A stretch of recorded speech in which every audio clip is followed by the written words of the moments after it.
Pessoal, Boa noite. Estamos aqui reunidos, vamos falar um pouco hoje nesse tempo de quaresma, né? Vamos falar sobre penitência e a gente vai fazer uma oração aqui que ela dá ainda humildade, né? Tem muito a ver com o que a gente vai falar aqui hoje, que Deus possa nos dar essa graça da humildade, né? A virtude que os santos viveram, né?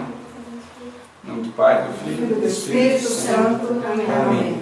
Ó Jesus, manso e humilde de coração, ouve-me do desejo de ser estimado, livrai-me, ó Jesus, do desejo de ser amado, livrai-me, ó Jesus, do desejo de ser conhecido, livrai-me, ó Jesus, do desejo de ser honrado, livrai-me, ó Jesus, do desejo de ser louvado, livrai-me, ó Jesus, do desejo de ser preferido, livrai-me, ó Jesus, do desejo de ser consultado, livrai-me, ó Jesus, do desejo de ser aprovado, livrai-me, ó Jesus, do receio de ser humilhado, livrai-me, ó Jesus, do receio de ser desprezado, livrai-me, ó Jesus, do receio de sofrer repulsas, livrai-me, ó Jesus, do receio de ser caluniado, livrai-me, ó Jesus, do receio de ser esquecido, livrai-me, ó Jesus, do receio de ser ridicularizado, livrai-me, ó Jesus, do receio de ser infamado, livrai-me, ó Jesus, do receio de ser objeto de suspeita, livrai-me, ó Jesus, que os outros sejam amados mais do que eu, Jesus, dai-me a graça de desejá-lo, que os outros sejam estimados mais do que eu, Jesus, dai-me a graça de desejá-lo, que os outros possam elevar-se na opinião do mundo e que eu possa ser diminuído, Jesus, dai-me a graça de desejá-lo, que os outros possam ser escolhidos e eu posto de lado, Jesus, dai-me a graça de desejá-lo, que os outros possam ser louvados e eu desprezado, Jesus, dai-me a graça de desejá-lo, que os outros possam ser preferidos a mim em todas as coisas, Jesus, dai-me a graça de desejá-lo, que os outros possam ser mais santos do que eu, embora eu me torne mais santo quanto me for possível, Jesus, dai-me a graça de desejá-lo. Amém. Amém. Pai, do Filho e do Espírito Santo. Amém. Como a gente disse, né, a gente vai falar sobre penitência, né, caminho de santificação e elevação dos santos por essa via. Né, essa é uma via que todos os santos, né, que a gente até falava, né, a gente estudava um pouco, tudo aquilo que a gente conhece dos santos, é uma via que todos passou, né, a penitência, né, o jejum, a ascese, né, essa mortificação, é se unir a Jesus, né, pela cruz.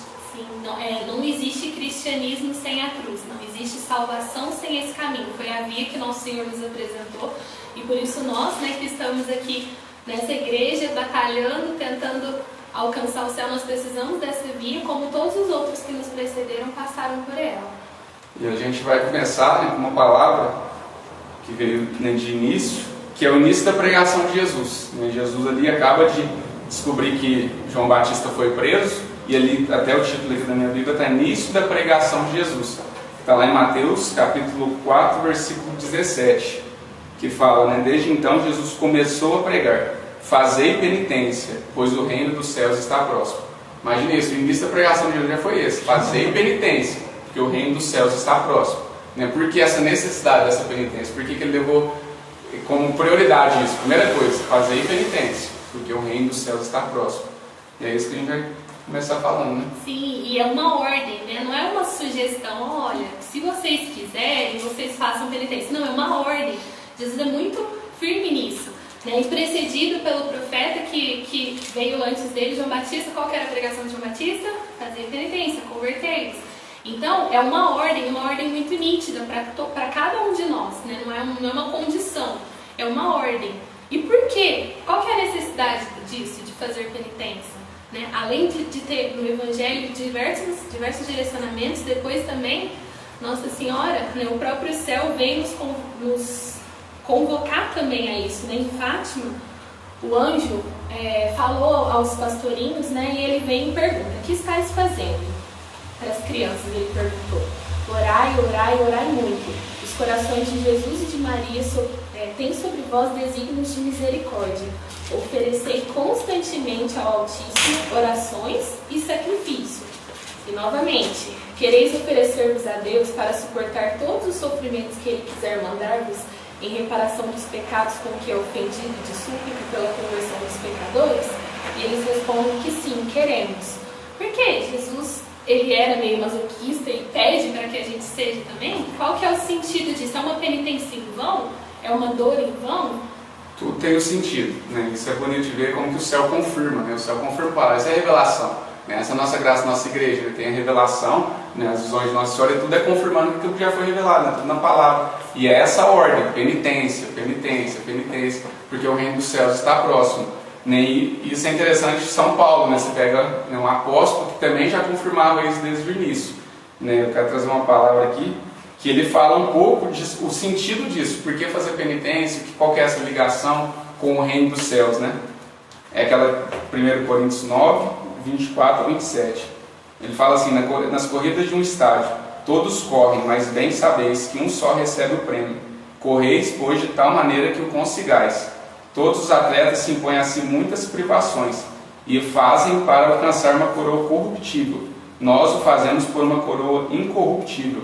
Assim eu corro, mas não sem rumo certo. Dou golpes, mas não no ar. Ao contrário, castigo o meu corpo e o mantenho em servidão, de medo de vir eu mesmo a ser excluído depois de eu ter pregado aos outros.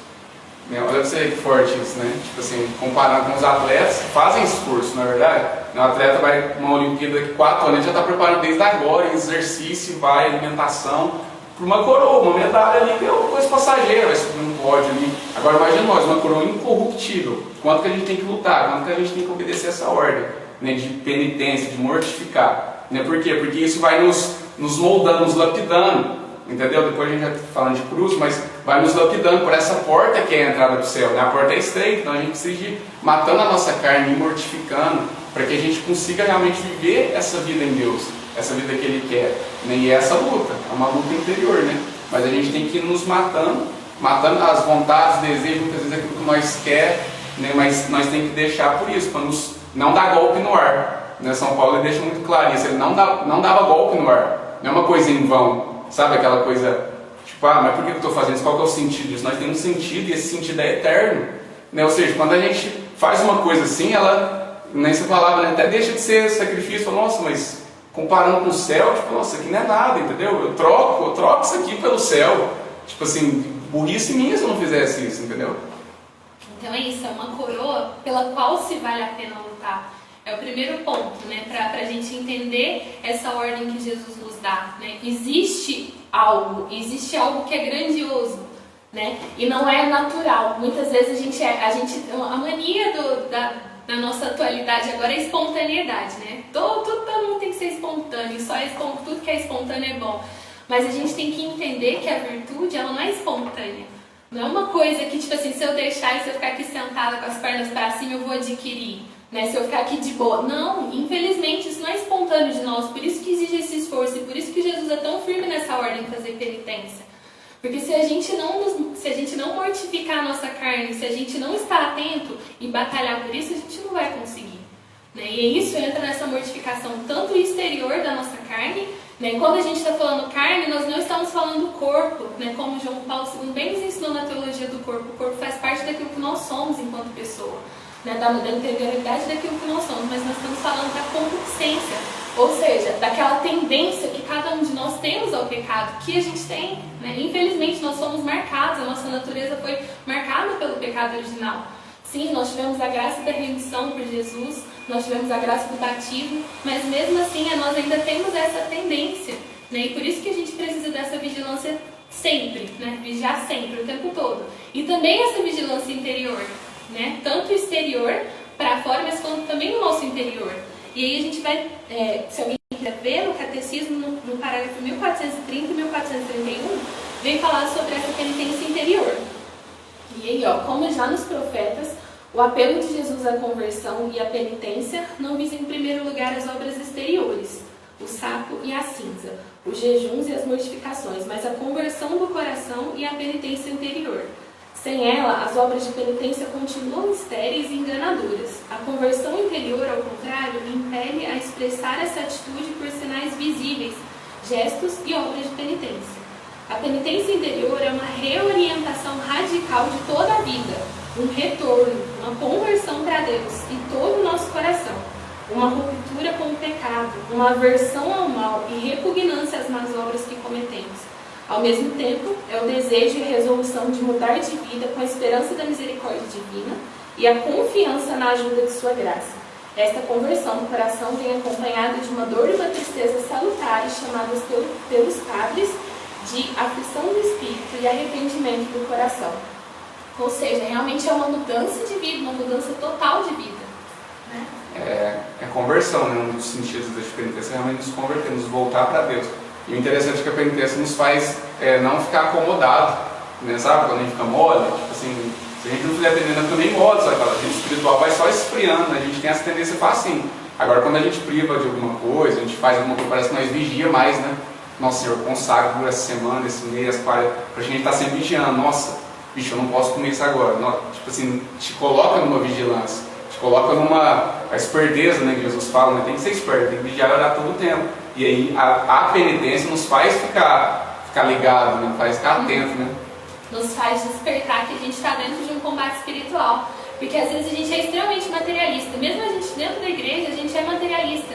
Né? Materialista histórico, a gente acha que é só isso aqui, que é só matéria, que é só o que eu posso ver. E não, a gente está dentro de um combate espiritual que é ferrenho, né? Que a gente não pode, tipo assim, tá tudo tranquilo. Não tá, não. O nosso inimigo tá a rugir ao nosso redor o tempo todo. Né? E por isso que precisa desse, opa, acorda, meu filho. Né? A gente não tá assim, não chegou no paraíso ainda, não tá na hora de ficar de boa. Né? Tem que vigiar, precisa dessa atenção. Eu tenho uma frase aqui, que é de São Francisco de Sales, né? Vai começar a falar da cruz, né? Uhum. São Francisco de Sales fala assim: a cruz é a porta real para a entrada no templo da santidade.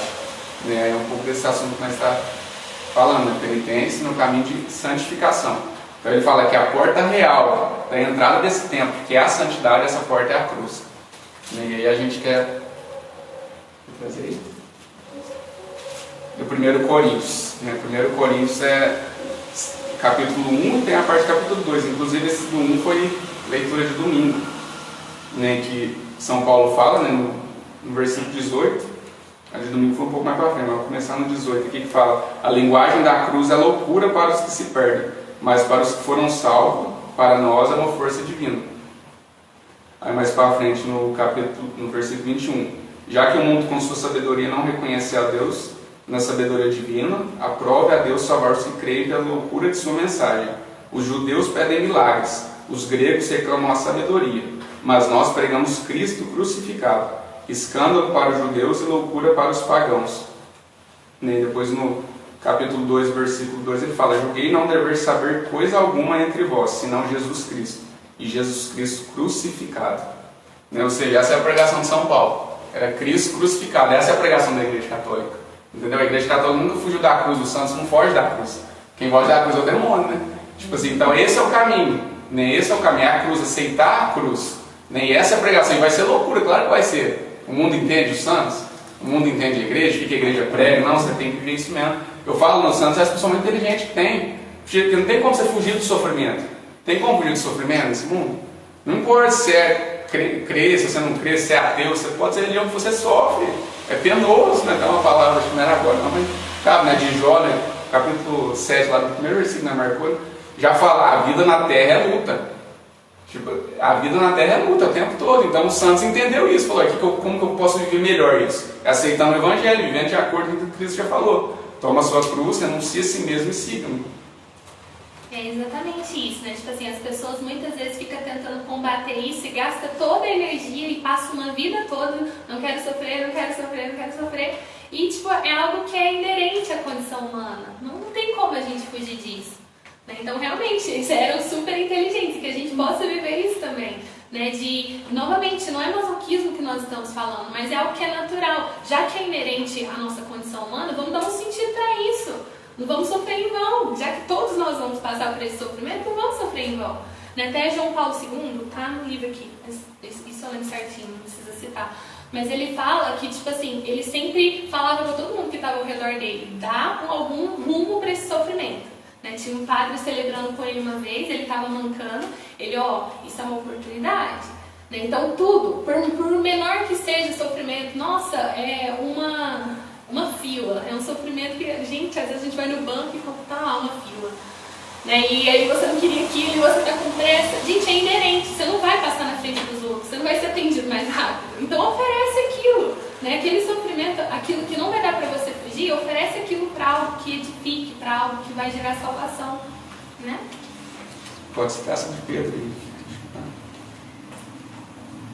São Pedro, nosso primeiro Papa, vai falar para a gente: amados, não vos alarmeis com o incêndio que lavra entre vós, para a vossa aprovação, como se algo de estranho vos acontecesse.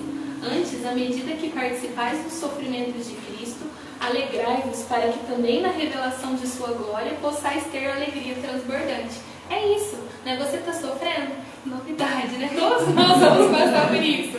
Então, mas oferece, une isso ao sacrifício de Cristo. E ele se alegra, ele manda se alegrar. Isso ele não está falando teoria. Alegre aí. Sabe aquela fariseu, coloca um texto que você não carrega. Não, ele carregou. Até uma passagem, depois não vai falar também, não estou falando. Mas tipo assim, dos Atos dos Apóstolos lá, sabe? Que eles acabou de ser preso e tal, e eles estão lá decidindo o que faz, o que não faz. Aí eles vai e foi solto, mas falou, não para de pregar. Eles saem louvando, nossa, glória a Deus, nós somos dignos de sofrer por causa de Cristo.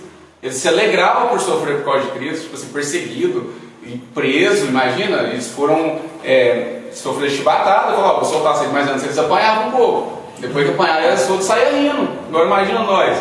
A pessoa vai lá e vira a cara e fala, não, esse cristão não quer conversar não, mas já fica chorando. Tipo assim, imagina eles, tipo assim, daquela época, saia louvando, Tem uma frase, essa frase super cabe aqui, até, dessa de Santo Agostinho, fantástico, fala assim, provados pela mesma desgraça, os maus odeiam a Deus e blasfemam enquanto os bons rezam e louvam. A diferença não está na desgraça sofrida, mas na qualidade de quem a sofre. Agitados o lodo e o perfume, o primeiro cheira mal e o segundo exala agradável fragrância. Tipo assim, a diferença não está na desgraça. Ela falou, como todo mundo, mas a diferença está naquele que sofre. Que fruto que ele vai produzir com esse sofrimento? E a gente viu o exemplo de Cristo. Olha o que ele produziu com a morte dele. 2000 anos se passou e é frutos até hoje. Exatamente. Então isso é algo para a gente fazer uma revisão nessa quaresma. Como será que eu tenho sofrido? Esse sofrimento que é inerente, esse sofrimento que eu não vou conseguir fugir dele. Como que eu tenho sofrido? Como que eu tenho passado pela cruz? De uma forma frutuosa ou reclamando? Ou tentando fugir desesperadamente disso? Deixa eu dar um jeitinho para não passar com isso? Como que eu tenho encarado o sofrimento? E é aquilo, todos os sofrimentos vai depender de quem sofre. O fruto que esse sofrimento vai gerar vai depender da forma com que eu apoio. Então isso é muito importante para a gente fazer essa revisão de vida mesmo. Será que eu tenho sofrido como santos? Ou será que eu tenho sofrido como os pagãos, que têm corrido disso, ou reclamado? E é isso, o sofrimento, ele gera em nós virtudes. O que é virtude? O catecismo vem dizer pra gente que é uma... Tá aí? O que você quer? Não, beleza, peraí. Aqui traz a passagem. A virtude é uma disposição habitual e firme de fazer o bem. Permite a pessoa não só praticar atos bons, mas dar o melhor de si, com todas as suas forças sensíveis e espirituais. A pessoa virtuosa tende ao bem, procura-o, escolhe-o na prática. O objetivo da vida virtuosa é tornar-se semelhante a Deus. Então é isso aqui a nossa missão nessa terra. Tornarmos santos tal como o Senhor é santo. E a vida virtuosa nos leva a isso. Ou seja, a gente rompendo com todo o pecado, a gente rompendo com todo o mal, e buscar o bem. E é interessante isso aqui. Com todas as suas forças sensíveis e espirituais, ou seja, com tudo aquilo que eu tenho de força física, força intelectual, força espiritual, a pessoa virtuosa tende ao bem. Ela busca o bem, ela procura e ela escolhe ele na prática. Então, a virtude é algo, novamente, eu tinha falado, não é espontâneo. Não é espontâneo, é algo que você forja. É algo que você busca e que é provado na dor e que você precisa dar passos para isso. Não é simplesmente realmente uma tendência natural. Tem pessoas que elas já são naturalmente alegres, né? Tem gente que é mais feliz, assim, mais meio boba, assim. Eu sou meio boba, naturalmente, assim. Mas a virtude da alegria é diferente, né? Você lidar com o sofrimento feliz é diferente, é algo que exige um esforço, é algo que exige eu sair do meu lugar, né? Eu romper com as tendências que me levam ao mal e me esforçar para viver isso. Então, o sofrimento, eles são oportunidades para a gente alcançar essa vida virtuosa, para a gente ser justo, para a gente ser santo. É o caminho que Deus nos apresenta. E é uma coisa muito interessante, daqui a pouco a gente vai começar a citar vários santos, né? Santos maravilhosos, santos grandiosos, mas também santos bem parecidos com a gente, né? Com a nossa realidade. E é interessante pensar sobre o santo, porque o santo, ele tinha a graça de Deus, mas uma graça de Deus que é para nós também. Eles tinham o Espírito Santo, mas o Espírito Santo dos santos não é diferente do Espírito Santo que está aqui nesse lugar, né? Que a gente reza para ele. O Deus que ele serve não é um Deus mais forte que o meu, né? A carne dele enquanto ser humano não é diferente da minha, entende? Então é um chamado que é universal, é um chamado que é a todos nós, independente do tempo. Eu acho que, se eu não estou enganada aqui, fala certinho isso. Independente do tempo, da cultura. São tendências instintivas ou espontâneas como os traços. Não são tendências instintivas ou espontâneas como os traços de temperamentos, mas devem ser adquiridas com empenho e esforço constante. Por isso as virtudes humanas podem ser chamadas também de virtudes adquiridas. E é isso, é independente do tempo. Ou seja, a capacidade de ser uma mulher virtuosa, ela é a mesma capacidade que eu, ser humano, eu, Camila, tenho aqui agora, no século XXI, no ano de 2021, é a mesma capacidade que os outros tiveram mais para trás. Por quê? Porque a gente serve o mesmo Deus, a gente está inserido dentro da mesma igreja, a gente recebe a mesma graça de Deus se nós nos abrirmos a ela. Então é isso, é inerente a todos nós, é para nós, é uma graça que é para nós. A única coisa que nós precisamos é aceitar e estar dispostos a abraçar isso, esse caminho, né? E diante dessa luta pela virtude, tem essa que já falou, inclinação ao mal, né? Tem a palavra aqui que resume muito isso. Vocês vão ver que eu gosto muito de São Paulo, no Romanos 7, ele fala, né? Essa palavra que é bem conhecida, né? Sabemos de fato que a lei é espiritual, mas eu sou carnal, vendido ao pecado. Não entendo absolutamente o que faço, pois não faço o que quero, faço o que aborreço. Imagina São Paulo nesse drama, né? Muito engraçado.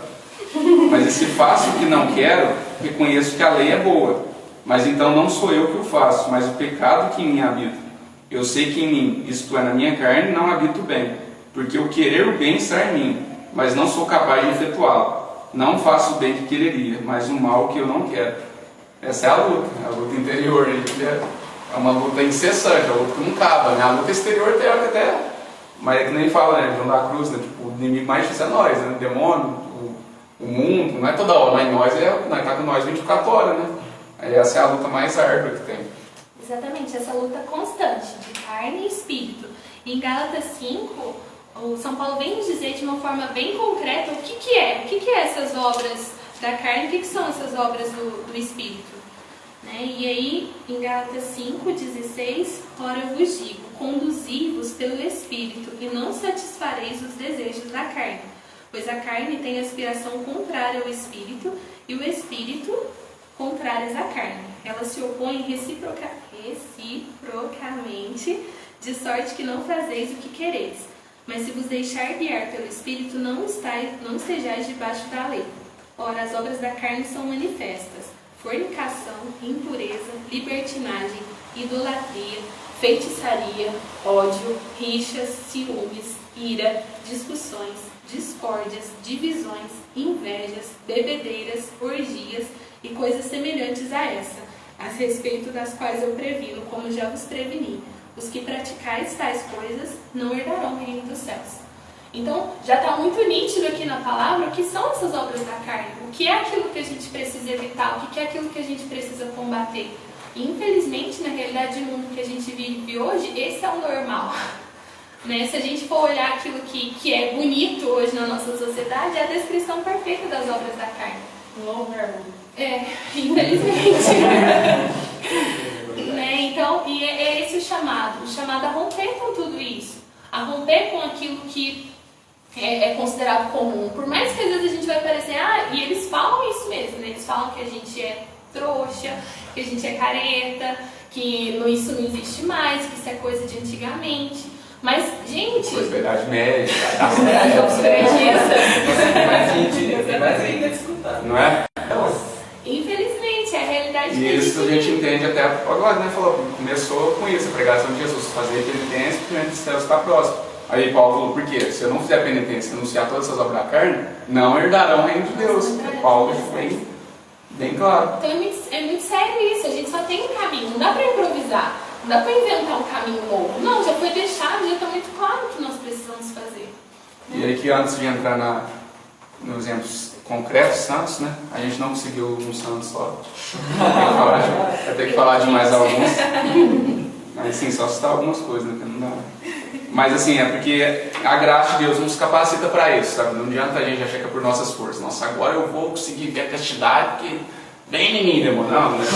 Pela graça. Tipo assim, você não dá conta se não for por Deus, entendeu? Não vou rezar não, mas eu consigo, sei lá, vou procurar minhas... Não, tem a sua parte, claro, né? Você vai lutar, penitência, então é a graça de Deus.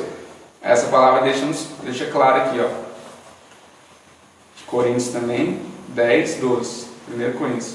Portanto, quem pensa estar de pé, veja que não caia. Não vos sobreveio tentação alguma que ultrapassasse as forças humanas. Deus é fiel. Não permitirás que sejais tentados além das vossas forças. Mas com a tentação, Ele vos dará os meios de suportá-las e saíres dela. Né? Então o Tiago fala também, né? Resistir ao demônio e ele fugirá de vós. Tipo assim, Ele dá os meios, Ele dá a graça. Né? Oração, Eucaristia, aí cai, tem a confissão, tem, né, sacramento, tem um monte de coisa, entendeu? Aí nós ficamos naquela, a carne é fraca, né? Tipo assim, né? Fica usando essa palavra como desculpa, né? Mas aqui falou, tá bom, eu sei que é, 100% mesmo não dá conta, mas pô, não é católico, né? Busca o entendimento, nós sabemos os meios de fugir. Vai vir a tentação, mas tem os meios também, né? Porque o padre Paulo fala, né, que o pecado não é vitamina, né? A carne é fraca, mas o pecado não é vitamina, né? Não é desculpa, ele dá os meios. E aí a gente vai entrar alguns exemplos, alguns santos aí. São João da Cruz, né? São João da Cruz, ele é um que tem um exemplo da prisão dele, né, lá de Toledo. Ele ficou 9 meses, né, preso.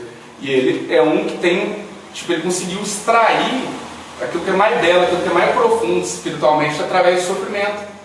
Ele foi preso, tipo assim, imagina ele naquela situação, ele fez a verdadeira reforma, né? Aquilo que eles chamam de reforma era uma revolução, mas ele fez a verdadeira reforma de Santa Teresa.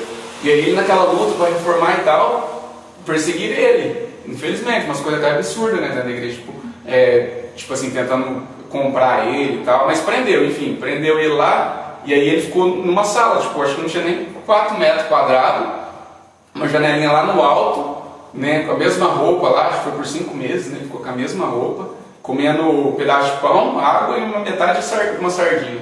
Só isso a comida diária. E aí o que ele fez disso? Nossa, mas aí Deus, estou te seguindo, o senhor faz isso e tal. Né? Até engraçado aquela passagem lá de Santa Teresa, né? Que ele fala, assim que eu trato meus amigos. Fala, senhor, por isso o senhor não tem muitos amigos. Santa Teresa fala para ele, ela era ousada. Mas tipo assim, aí se ele ficasse reclamando e tal, não. Ele viu naquele sofrimento uma oportunidade tremenda. E tanto é que um dos escritos profundo dele saiu dali. Ele começou, teve um lá que ajudou ele deu uma pena para ele escrever, ele começou a escrever, né, aqueles caminhos espirituais, não lembro agora o nome dos textos que ele escreveu, mas ele extraiu coisa do céu, coisa espiritual, quando ele não tinha mais nada humano. Ou seja, já que não tem nada, então, humanamente, isso fez com que ele entrasse dentro dele mesmo e encontrasse maior riqueza.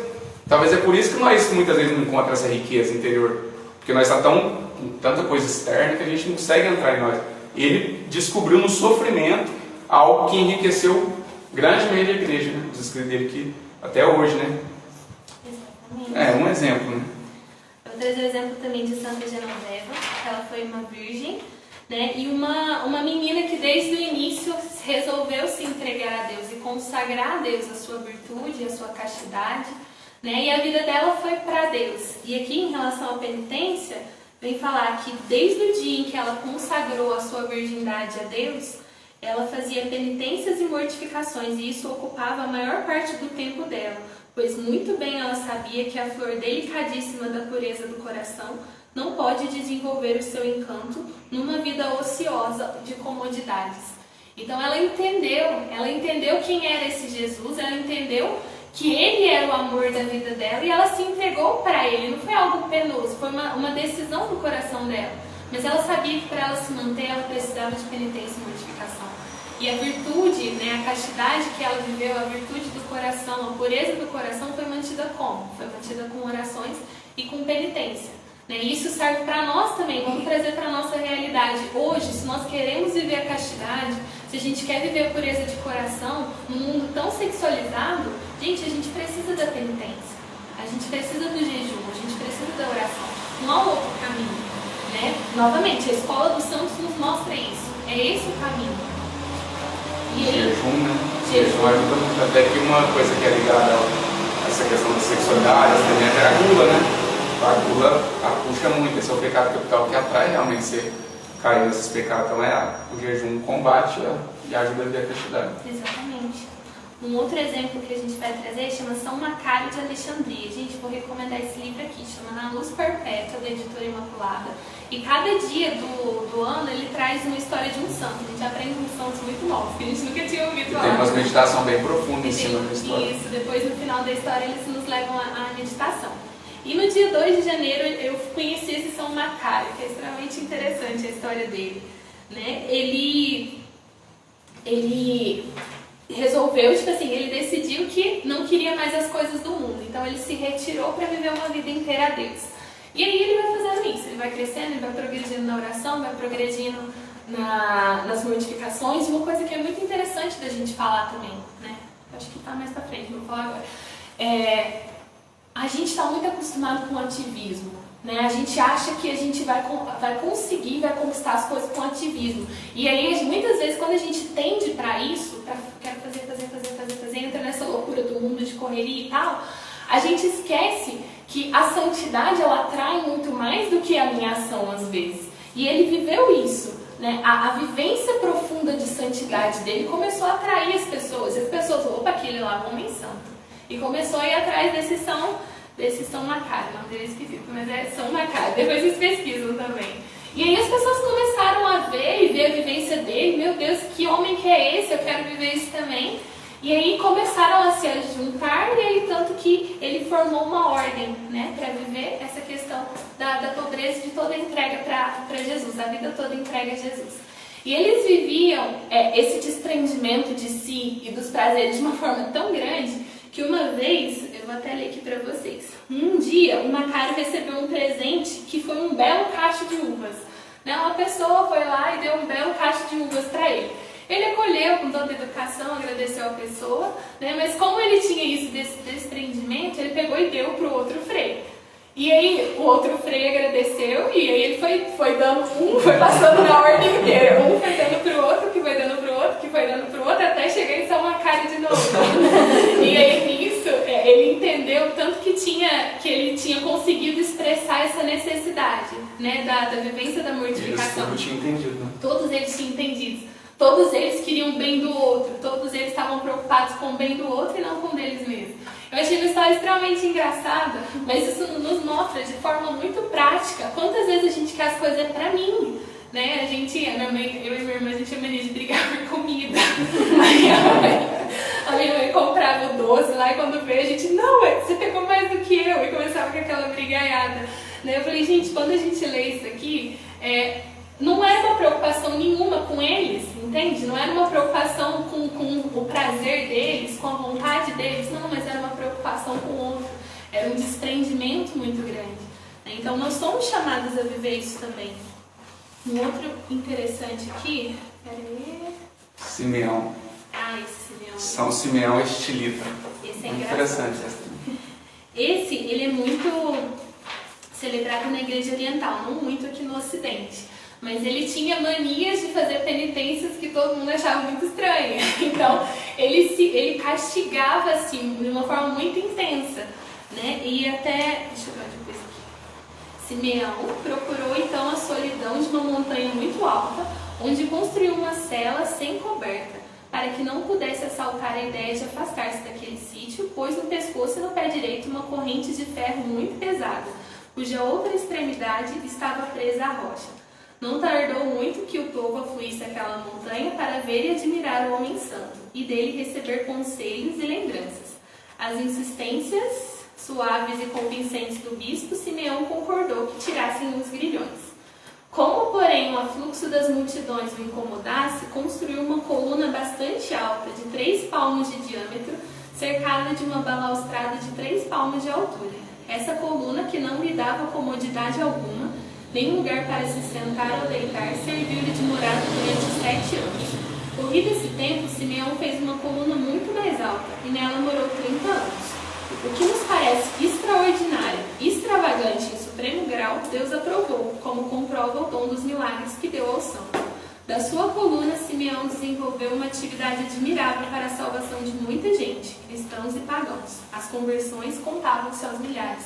Ou seja, por mais que nos pareça estranho essa penitência que ele resolveu fazer, né, a de colocar grilhões nele mesmo, Deus viu o coração dele e entendeu o que ele estava querendo fazer. E com isso ele presenteou com o dom dos milagres, e quantas conversões aconteceram por causa daquilo. Então, Deus ele vê o nosso coração, e cada um sabe o que é preciso a gente deixar para viver uma vida em Deus, uma vida em Deus fecunda. Então é muito interessante, o que eu mais gostei dessa história foi isso, que Deus viu o coração dele, e acolheu aquela penitência, por mais que, nossa, coisa esquisita, morar numa torre, não dá para descansar, uma coisa absurda parece pra gente nos nossos tempos, mas que Deus se alegrou, e quantas almas foram salvas por eles. É até interessante que mais pra frente aqui tem um outro santo, eu achei muito interessante, que eu acho que foi no dia 8, São Paulo, se não me engano. Deixa eu só confirmar aqui. Ai, não lembro certinho, mas eu acho que é São Paulo, passou por esse homem aqui e ele se converteu. Era um homem que vivia uma vida toda zoada, e vendo o testemunho dele, ele se converteu. Então é isso, a nossa penitência, ela também tem essa função, ela converte as pessoas, ela chama a atenção das pessoas para se voltar para o verdadeiro Deus. Lembrando a palavra, a árvore se conhece pelos frutos, Então você deu esses frutos para o céu, a gente entende a verdade do coração dele. Sim, exatamente. Vou trazer mais um antigo aqui também que eu não conhecia, gente, ele chama São João Smoller. É outra história muito engraçada. Ele é bispo da nossa igreja, e aí é interessante que aqui fala que desde que ele se tornou bispo, ele já vivia uma vida austera, ele já vivia um desprendimento total de si, e quando ele se tornou bispo, ele se tornou porque era necessidade do povo, não era por vaidade, mas era uma necessidade muito grande, E mesmo sendo bispo, ele continuou com a sua vida de penitência, com a sua vida de oração, e isso serve para nós também, porque às vezes a gente já está numa caminhada e às vezes, santo agora, não precisa de penitência não. Esse São João Smoller vem nos mostrar que ele já era bispo e ele entendia que ele precisava continuar em oração o tempo todo. Ele entendia a necessidade que ele tinha da penitência. E aí, uma das penitências que ele ofertava era ele dormia com uma coberta muito velha, muito ruinzinha, e aquilo ali não era algo que era bom, gente. A gente sabe, tanto que é gostoso uma coberta quentinha, uma coberta fofinha. Obrigado. E ele abriu mão disso, desse prazer, e oferecia para Deus. E aí um amigo, vendo essa realidade dele, se compadeceu e resolveu dar uma coberta nova para ele poder dormir com mais conforto. E aí, para não fazer desfeito, ele acolheu também com todo carinho. E aí, só que no dia seguinte, ele dormiu uma noite só com aquela coberta, e no dia seguinte ele vendeu para dar o dinheiro para os pobres. E aí a pessoa que deu foi passar lá onde eles vendiam as coisas e viu a coberta que ele tinha dado para o bispo. E aí ele foi lá e comprou de novo e entregou para o bispo e falou assim: vamos ver quem de nós vai se cansar primeiro. Então isso é muito interessante, porque mostra que ele novamente, ele não estava preocupado com ele, A preocupação dele era algo muito mais transcendente, A preocupação dele era com os outros, com as almas, com aqueles que necessitavam. Ah, não, Camila, você está falando de uns povos muito esquisito, muito antigo, E teve uma certa mocinha que nos ensinou também penitências tão pequenas, mas que santificam tanto a nossa alma. Não, Santa Teresinha, ela ensina esse caminho, a pequena via, Ela mesmo falava, Até a Camila fala que é bonitinha ela falando, Porque ela falou, nossa, eu olhando para os grandes, eu não conseguia, Tipo assim, os grandes atos heróicos, talvez esses atos, Aí ela achava muito. Aí ela falou, não, infelizmente nunca fiz nenhuma. Né? Isso está na número 190 do... Nunca construí uma torre, uma coluna para morar, nunca amarrei um grilhão no meu pé, mas... Quando nós olhamos para Santa Terezinha, eu falo, não, mas tá atrasado, né? Ela morreu 24 anos, já, né? 7ª morada. Eu falo, nossa, já estou com 29 aí até hoje. Mas é interessante, né? Ela fala, muito longe de me assemelhar às belas almas que desde a infância praticavam toda sorte de mortificação, não sentia nenhum atrativo por elas. E isso provinha sem dúvida de minha covardia, porque poderia, como Celina, encontrar 1000 pequenas maneiras para me levar a sofrer. Mas em lugar disso, deixava-me regalar e tratar bem como um filhote de passarinho que não carece de penitência. Minhas mortificações consistiam em dominar minha vontade, sempre pronta a impor-se, em não soltar palavra de réplica, em prestar pequenos obséquios, sem alarde, em não apoiar o dorso quando sentava, etc, etc. Foi pela prática desses nadas que me preparei para ser a desposada de Jesus. Não posso dizer quão doce eram as recordações que tal expectativa me deixou. Na hora de ver essas coisas simples, né? Tipo assim, de repente, né, aceitar uma injúria, né, até a parte que ela ia lá e limpava algo que não era ela que tinha estragado, né? Talvez assumia a culpa, não encostava, né? Tipo, imagina aí, uma coisa simples, tá? Aqui ninguém nem tá vendo, né? Não vou encostar. Tipo assim, entende isso? Só pra você ver, o coração dela, de penitente, unido ao de Jesus, ela entregava essas pequenas ofertas. Tipo, nossa, Senhor, eu uno isso aqui uno ao teu sofrimento, eu uno a tua cruz, pelas almas, pela salvação das almas, pelos pecadores. E isso foi santificando ela, né? Ela como intercessora, né? Sim. Como ela é patrona das missões, ficando no convento, né? Isso é muito interessante. E o Robson tem um negócio com São Paulo, meu negócio é com João Paulo II. Tão recente, tão próximo de nós, né? E que vida penitente viveu aquele homem, né? Aqui no livro, esse livro também eu recomendo muito, chama João Paulo II Grande, do Jason Everett. 5 amores, né? Um dos 5 amores dele era a cruz, né? Era a cruz. E nesse capítulo que fala da cruz, mostra como ele soube aceitar o sofrimento dele. E quantos sofrimentos ele viveu. Tem um capítulo aqui que chama Via Sacra de João Paulo. No Tratado da Verdadeira Devoção à Santíssima Virgem, São Luís Montfort escreveu: os servos mais fiéis da Santíssima Virgem, sendo seus grandes prediletos, recebem dela as melhores graças e favores do céu, que são as cruzes. Se o sofrimento é um sinal de predileção, então João Paulo deve ter sido um dos favoritos de Nossa Senhora.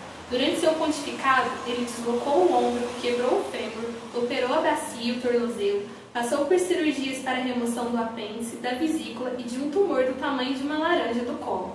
Sofria de osteoartrite no joelho direito, de um distúrbio intestinal, de perda de audição nos 2 ouvidos e de mal de Parkinson. Também passou por várias colonoscopias rotineiramente e chegou a receber um tubo de alimentação.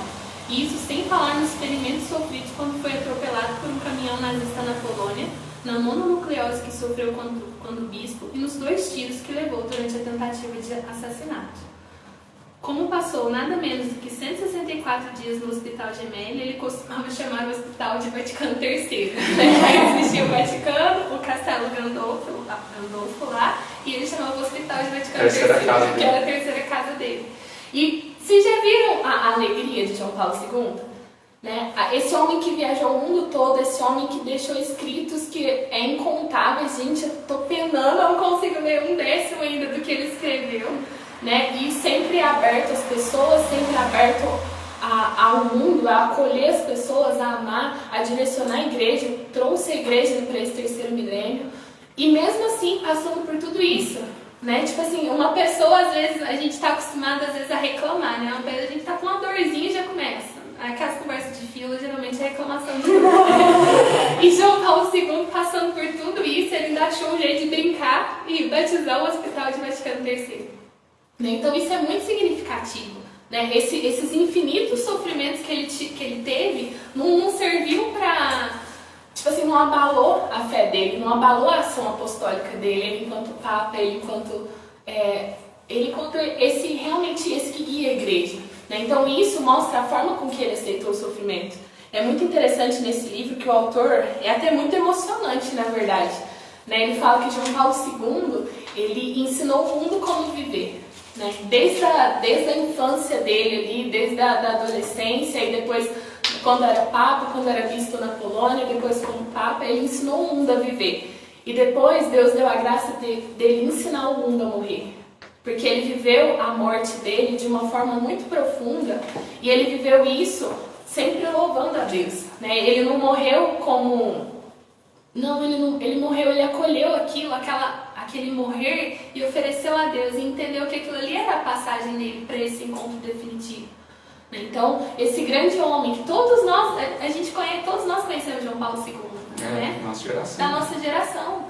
Né? Então, ele conseguiu fazer isso, ele conseguiu pegar todos esses sofrimentos, tudo que aconteceu com ele e ofertar a Deus. E como isso foi fecundo, como isso foi frutuoso. E quando ele estava muito ruim, ainda foi lá na janelinha lá, abençoar. Foi a única coisa que ele deu conta de fazer, foi abençoar. Exatamente. Foi, acho, nos dias ali da morte dele. Que ele ia falecer, exatamente. É isso, ele nos ensinou como morrer. Ele não viveu um fechamento em si, ele não viveu uma lamentação pela história difícil. Se eu não estou enganada, com 22 anos ou 21, ele já não tinha mais ninguém da família. A família toda já tinha falecido. E mesmo assim, é esse grande homem, essa luz para os nossos tempos. Né? De um homem feliz. Se você olha para João Paulo II, a primeira coisa eu penso em alegria. Um dos frutos do Espírito é a alegria. Alegria. A alegria dos santos que viveram isso. Exatamente. Vai falar do sentido do valor. Não tem que ser, não tem. Não é que você falar tudo. Quanto tempo né, tem? Tem 1 hora, mas pode falar. Não, é mais de 1 hora na verdade. Mais de 1 hora. Pode ir. Você podia ter falado isso. Não, pode ir. Não, eu tenho que acelerar. Senão não é que você quer falar. Mas assim, uma coisa que o Santos. Começou a vazar. Que é uma coisa que o Santos entender é o verdadeiro valor. Tipo assim, por que eu desprezo essas coisas aqui? Porque eu encontrei um valor maior. Aí de novo São Paulo. Ele fala assim, mas tudo que para mim era vantagem, considerei perda por Cristo. Está em Filipenses 3. Na verdade, julgo como perda todas as coisas, em comparação com este bem supremo, o conhecimento de Jesus Cristo, meu Senhor. Por ele tudo desprezei e tenho em conta de esterco, a fim de ganhar Cristo e estar com ele. É isso que os santos viveram. Tudo é lixo, tira esse mundo passageiro para ganhar Cristo, sabe? Tipo assim, você ter aquela disposição de deixar o que for preciso para conhecer Cristo. Fala, não troco. Os mártires viveram isso, né? Vai falar um pouco dos mártires. Tipo assim, não, eu escolho morrer. Você pode matar, mas dobra aqui diante do ídolo, não. Eu quero ganhar Cristo. E é isso, os mártires é esse ápice desse entendimento, de que o céu é o nosso maior tesouro, né? De que aí está o verdadeiro valor. Né? E eu tinha colocado 3, vou uma só, senão vai demorando. Foi até esses dias, o dia dela, Santa Perpétua e Felicidade, né? Elas são bem antigas, né? 203. E aí Perpétua era muito rica, né? Ela era nobre naquele tempo, né? E Felicidade trabalhava para ela. E aí elas se converteram, né, ao cristianismo e elas viviam isso de uma forma muito intensa e muito profunda. Lembrando que 200 aqui a gente estava em plena perseguição, né? Não se podia ser católico, né? A pena de ser católico, a pena de ser cristão era a morte. E elas sabiam muito bem disso, né? E mesmo assim elas viviam o cristianismo delas, até que elas foram presas, né? Felicidade estava grávida nessa época e aí eles falaram, né? Tentaram convencê-la de todas as formas para adorar os ídolos, para negar essa fé, e elas firmes, né? Elas se mantiveram firmes até o final. E aí é muito interessante pensar nisso, porque Perpétua, ela era nobre, ela tinha muito dinheiro, né? Ela tinha muita fama, ela tinha muito prestígio naquela cidade, ela tinha tudo isso que o mundo pode nos oferecer, ela tinha, né? Era de condição realmente nobre. E mesmo assim ela entendeu, não é isso. Eu encontrei algo que é muito mais nobre do que isso que eu possuo aqui. E ela entregou a sua vida de forma muito total, né? Até interessante, outra coisa, eu acho muito engraçada a história do santo. É triste, mas é engraçado também, nossa senhora. Ela lá vivendo a questão do martírio, né? Foi lançada para ser devorada pelas bestas, né? Eu acho que era uma vaca brava que eles tinham colocado para matar elas. E aí, Perpétua foi a primeira vítima da fera, vendo que o pano que ele tinha dado para resguardá-la da nudez se havia rasgado, cobriu-se de novo. mais se preocupava com a virtude do que com o martírio. Então ela está lá para morrer, né? Já ela sabe que aquele animal ali vai tirar a vida dela. E aí o que ela se preocupou naquele momento não era com isso, ela se preocupou que a veste, o pano que tinha dado para ela não estava cobrindo ela de forma adequada. E ela se preocupava com a pureza dela. Sabe, olha que ponto que chega uma alma esposa, uma alma que entendeu o verdadeiro valor do céu. Não, a morte ali não era nada diante dela, né? O que ela estava preocupada era com a virtude. E é muito interessante também que ela também se esforçou para se pôr em ordem e arrumar o cabelo desgrenhado e desalinhado, pois achava não ser conveniente a uma Marte apresentar-se naquele estado que parecia indicar tristeza e desânimo. Então, uma mulher que sabe que vai morrer, está vendo a morte ali diante dela, ela se preocupa com a pureza dela e arruma o cabelo. Porque não, isso aqui pode parecer que eu estou triste, eu não estou triste. Eu não estou triste porque eu sei com quem eu vou me encontrar. Eu sei qual que é esse tesouro que eu vou me unir daqui a alguns minutos. Então, é algo que, por isso que a gente fala, os mártires, eles são esse ápice dessa vida entregue. Porque eles realmente entenderam e compreenderam tudo. Eles não se preocupavam com a vida, com essa vida que passa, mas é com a vida eterna, né? Com o amado, com o esposo da alma. Só dar uma pincelada aqui nos sofrimentos que a gente não escolhe. Porque é penitência, né? É o tema, né? A penitência aqui. Mas tem muitas penitências que nós escolhe, né? Tipo, vou ficar sem comer tal coisa. Vou dormir no chão. A gente escolhe, mas tem aqueles que é aquilo que a gente não escolhe. Aí uma frase de São Francisco de Sales fala assim: as melhores mortificações não são as que nós escolhemos, mas é que Deus escolhe para nós. Então é um pouco disso que nós falou, o sofrimento, sabe? Essa dor, aquilo que você vai conseguir oferecer. Você não escolheu, mas você está numa situação ali que você vai conseguir ofertar a Deus. Em vez de reclamar, você vai ofertar a Deus. E aí eu queria trazer 2 exemplos de 2 leigas, né? De duas pessoas que... e recente também, né? A primeira é Santa Diana. E Santa Diana, para quem não conhece a história dela, ela, durante a gravidez, descobriu que tinha um problema muito sério e que se ela escolhesse manter essa gravidez, ela iria perder a vida dela. E lembrando que Santa Diana era médica, então ela sabia muito bem no que a condição dela indicava. Ela sabia muito bem que se ela mantesse aquela gestação, ela não teria chances nenhuma de sobreviver. E aí, nesse livro aqui, o esposo dela, o Pietro, ele vem falar: quando a maternidade lhe impôs sofrimentos e riscos, seguiu o caminho direito e santo, que não conhece compromissos, segura da ajuda de Deus, pronta para todos os sacrifícios. E essa generosidade preparou para o heroísmo final, tanto mais significativo e verdadeiro nela, que como médica qualificada e de rara competência conhecia todos os riscos e a mínima ou quase nula possibilidade de se salvar se persistisse em querer salvar a vida da sua criatura. Então Santa Diana, ela sabia muito bem daquela condição. Foi um sofrimento que não foi escolhido, foi uma condição que aconteceu. E ela sabia muito bem o que significava. Ela sabia muito bem que aquilo ali era o fim da vida dela, mas ela escolheu o amor. Ela escolheu o compromisso dela enquanto mãe. Ela escolheu a vida daquela criança. Né? E hoje, quantas mães a gente vê que infelizmente escolhem o contrário? Né? Quantas mulheres que infelizmente não escolhem por seus filhos, né? E às vezes em condições bem menos complicadas do que aquela que Diana estava. Então, um sofrimento que não era esperado, não era desejado, mas que ela soube acolher e dar sentido. Ela continuou escolhendo por Deus mesmo diante daquilo, e hoje é uma santa. Né? Hoje foi elevada a glória dos altares, e é esse exemplo para tantas mulheres. Eu acho muito interessante a história de Santa Diana, me inspira muito enquanto mulher. Porque hoje, né, quantos anos já se passaram da morte dela e quantas vidas são mudadas diariamente pela intercessão de Santa Diana. Né? Por aquele ato de amor, por dar sentido ao sofrimento dela, ela salva milhares e milhares de pessoas, né, de almas. Deus permite essa graça de ser esse exemplo para nós mulheres, para nós que vamos viver a graça do casamento. Foi próximo aqui no milagre, né? Franca, né? Foi Franca, que foi canonizada, né?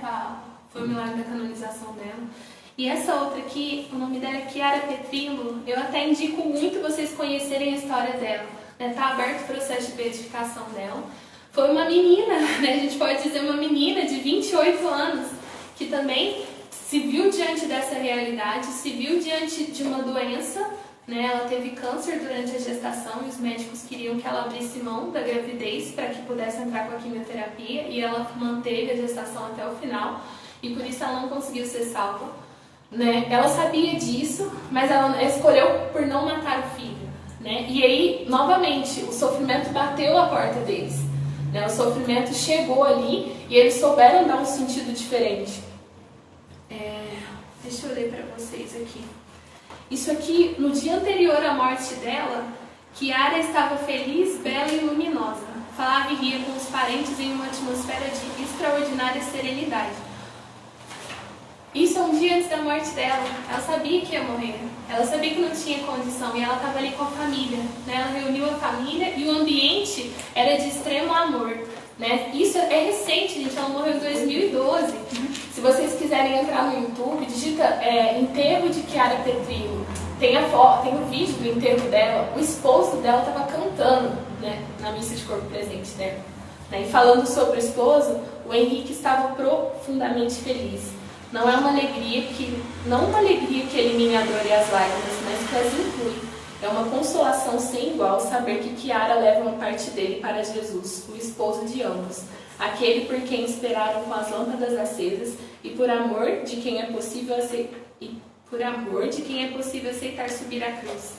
Então, uma realidade de morte, uma realidade de perder a esposa com um bebê de 1 ano, e esse homem estava feliz. Entende? E ela morreu feliz porque ela sabia que ela fez aquilo que ela precisava fazer, ela escolheu pela vida, ela escolheu pelo amor. Então, é isso que a gente está tentando dizer. A santidade, ela não é algo impossível. Ela não é algo... Sim, vai existir pessoas chamadas para viver as grandes virtudes, os atos heróicos, mas a santidade é sobretudo a vivência do ordinário, sabe? Segundo aquilo que Deus nos orienta, segundo aquilo que Deus nos pede. Então ela é possível, ela é acessível para todos nós. A Kiara morreu em 2012, a Kiara tinha celular, tinha rede social, ela tinha tudo isso. É um mundo que nós vivemos. Fez pré-wedding, eu fiquei muito doida. Gente, ela fez pré-wedding, é muito nosso atual, isso, muito atual. Né? E é santa, né? Tá caminhando para ser santa. Né? Acho que o que mais mexe comigo é ver o vídeo do enterro e ver aquele esposo tocando violão. Sabe, tocando uma música alegre, sabe, no momento de dor, quantas vezes a gente descabela, a gente não quer saber de nada, e ele estava ali no Ministério de Música tocando, entende? Está vivo hoje, é atual nosso, entende? Então a santidade, quando a gente realmente compreende isso, quando a gente realmente vive esse caminho de mortificação, esse caminho de ressignificado do sofrimento, ela é possível para todos nós. E é isso, né? A gente já está caminhando para o fim. Mas é isso, o sofrimento é redentor, né? Seja esse da penitência que eu escolho, seja esses que vêm sem eu escolher, ele é redentor, né? Essa é a graça que nós temos da igreja, que é o corpo místico de Cristo, né? Jesus que continua encarnado na igreja, e a gente olha os santos e a gente vê isso, como São Paulo falou, né? Eu completo em mim as tribulações de Cristo, tipo, eu completo o sofrimento de Cristo, e é isso que os santos viveram, ele completa. Né? Porque quando nós vê as chagas, o estigma, né? São Padre Pio, São Francisco, Santa Rita, a gente vê Jesus ainda continua sofrendo em nós. E isso é redentor, isso nos santifica e isso salva as almas. Né? A gente já trazer também a dimensão da intercessão. Né? Não é à toa que Jesus falou, quando os apóstolos estavam tentando expulsar demônio, ninguém conseguiu, Jesus chegou, expulsou. Mas por que não conseguiu? Aí você fala, se não saber se essa espécie de demônio é só pelo jejum e pela oração, ou seja, o jejum, a penitência, essa mortificação tem um sentido de salvação, de intercessão, interceder por quem está sendo ali oprimido, interceder por uma causa, por uma situação, e tudo isso colocado na cruz de Jesus dá todo o sentido. É a cruz dele que vai nos explicar coisas que humanamente não se explicam. E aqui está beleza. Agora vai caminhar para o São Francisco. Ele está me cortando. Mas aqui uma passagem muito boa que fala assim, ó, é por isso que não desfalecemos. Ainda que exteriormente se desconjunte nosso homem exterior, nosso interior renova-se de dia para dia. A nossa presente tribulação, momentânea e ligeira, nos proporciona um peso eterno de glória incomensurável. Olha para você ver, a presente tribulação é momentânea, é ligeira. Ainda que a gente viva 100 anos aqui nessa terra sofrendo, nem se compara com agora que vai vir. Essa passagem no final. Porque não miramos as coisas que se veem, mas assim as que não se veem, pois as coisas que se veem são temporais, as que não se veem são eternas.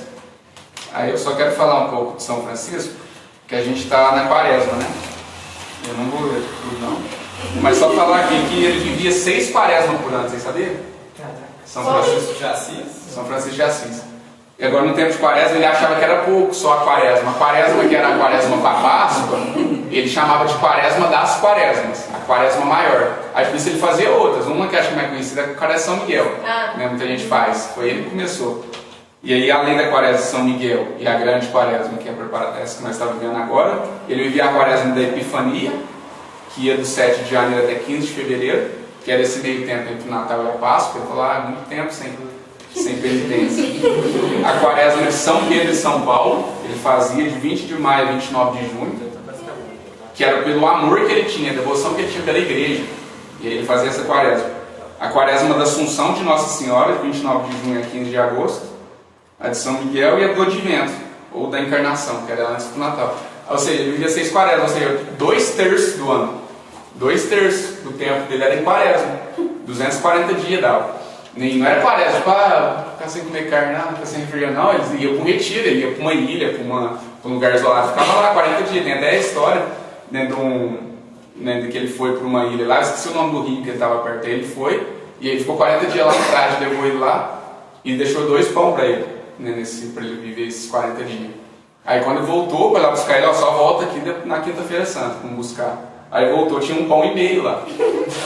Aí ele comeu só metade de um. E aí ele comeu por humildade, tipo assim, eu não posso me igualar a Cristo, né? Cristo que ficou sem comer nada, eu não posso me igualar. E por humildade ele comeu metade de um. E aí, a primeira quaresma que ele fez em São Miguel foi a quaresma onde ele teve a visão de um anjo, né? Um grande anjo assim, flamejante, com 6 asas, e ele estava pregado numa cruz, o anjo.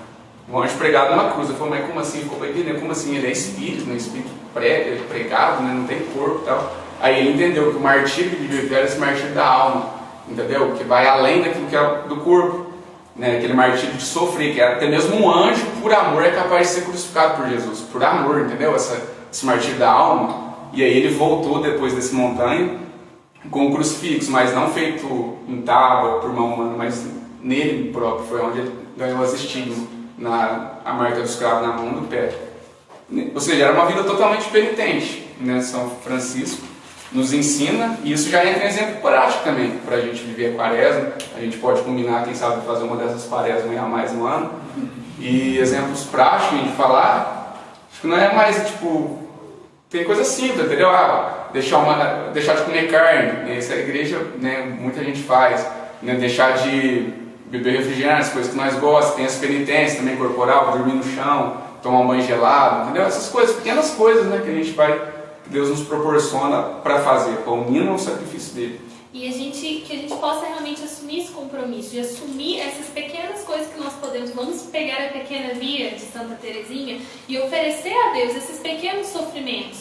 Isso que o Robson falou, realmente, às vezes eu posso me privar de um chocolate, eu posso me privar de um açaí, eu posso me privar de algo que eu gosto, sabe, de um refrigerante. Isso não vai me matar, né? Mas isso tem uma fortaleza, isso tem uma força na minha santificação que não dá para medir, sabe? E não só na minha santificação, mas também na minha intercessão. Quantas vezes a gente está em casa e está com o maior problemão lá em casa, e se a gente jejuar por esse problema? E se a gente jejuar pelo nosso Brasil? E se a gente jejuar por tudo que tem nos acontecido? Sabe? É realmente adentrar uma visão espiritual, né? A penitência, gente, ela nos santifica, ela nos torna santos e ela salva almas. Então, ela redime, ela é redentora. Então, se esse caminho já nos foi dado por Jesus, já nos foi comprovado e confirmado milhares e milhares de vezes na escola dos santos, então que nós também possamos oferecer isso.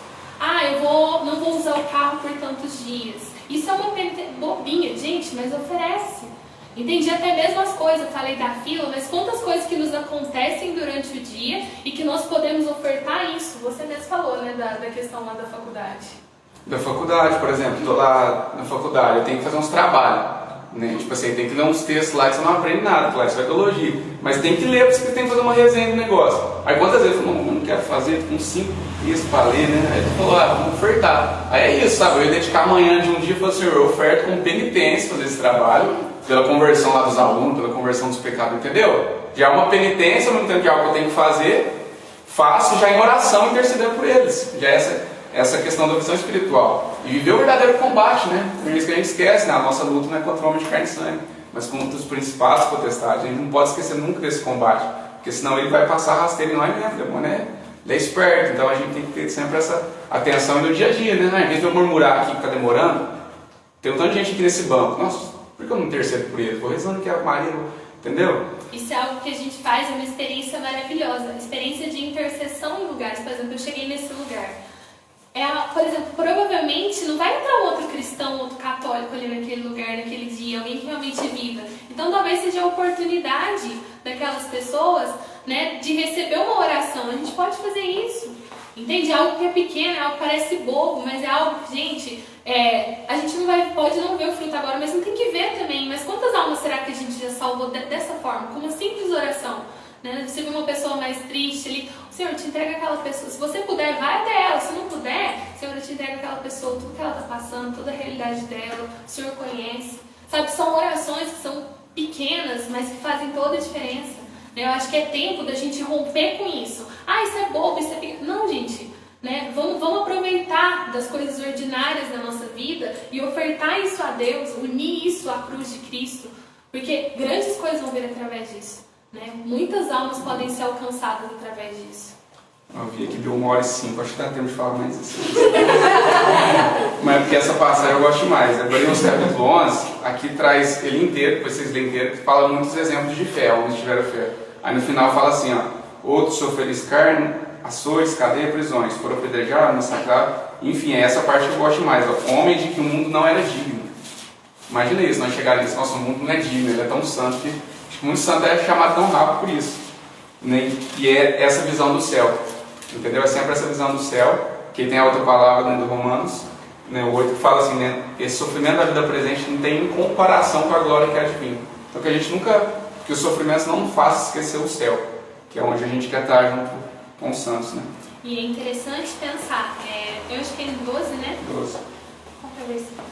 Começo. Aqui. 4.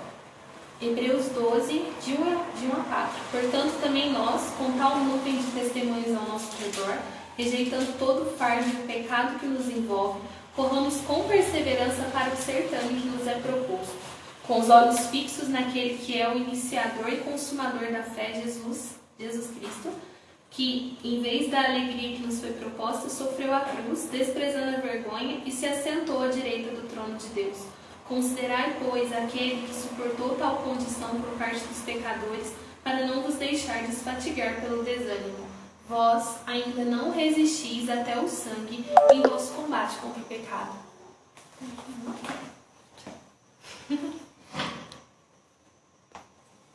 É isso, a gente não resistiu ainda até o sangue. Sabe, por mais tempo que a gente tenha de caminhada, por mais tempo que a gente já esteja lutando, ainda tem mais. A gente não resistiu ainda até o sangue. Ainda tem mais o que lutar, ainda tem mais o que entregar. Que a gente possa terminar a nossa vida falando isso, né? Combati o bom combate, terminei minha carreira, guardei a fé. Resta-me agora receber a coroa da justiça, que o Senhor justo juiz me dará naquele dia, e não somente a mim, mas a todos aqueles que aguardam com amor a sua aparição. Amém. Amém. Maravilhoso, nem parece que foi 1 hora. Nem parece que foi 1 hora.